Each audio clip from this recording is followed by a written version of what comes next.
Hello. Today we're going to be demonstrating configurable policy approvals in Drata. Let's say you're responsible for ensuring every policy gets the right level of review, whether that's one quick approval or multiple sign-offs in a specific order. With Drata's configurable policy approvals, you can finally configure that process end-to-end. We've redesigned the policy page to make this even easier. You'll now see 4 tabs, starting with Overview, where you'll find all your policy details and, most importantly, your approval settings. By default, the policy owner is the sole approver, just like before. But now you can customize everything.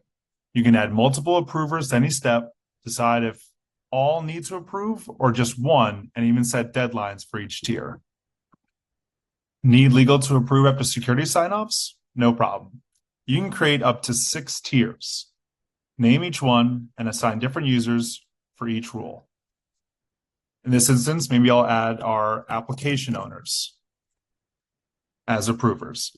So here, I'll set the title of the tier, and I'll go ahead and select my application owners.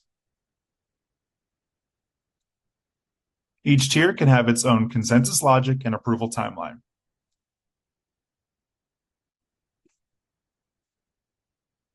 Once you save your settings, they'll live in the Workflows tab, where you can always come back and make edits. Nothing starts until the policy is finalized and moved into Needs Approval stage.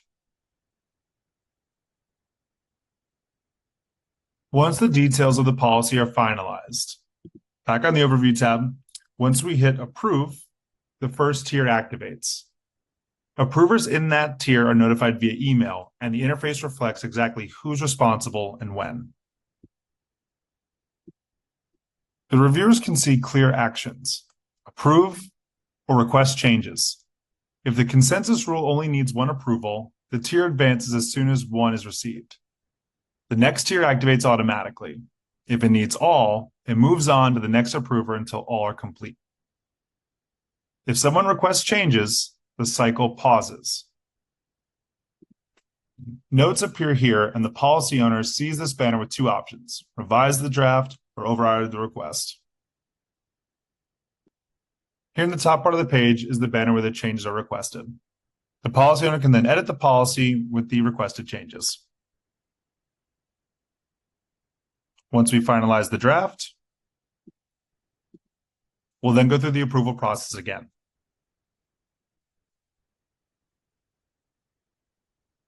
Once I submit approve, I can see the next tiered approval is required. Overrides are available to policy owners and admins, ensuring that the policy owner maintains full governance and control. When triggered, they're clearly tracked in the approval history.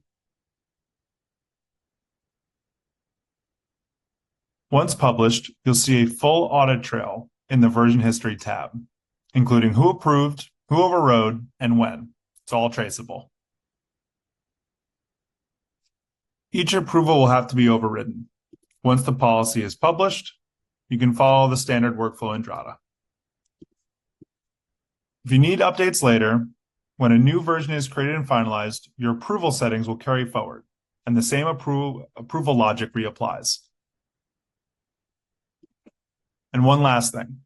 Edits to approval settings won't disrupt ongoing cycles. Changes only apply to future versions, so your current review stays consistent. So in this case, since I've already started editing a policy, if I go to edit the approval settings and add future approvers or add future tiers, they won't impact this cycle, but they will impact the next. From single sign-offs to tiered consensus, Drata now gives you full control. Without the back and forth, confident, customizable, audit-ready policy approvals are finally here.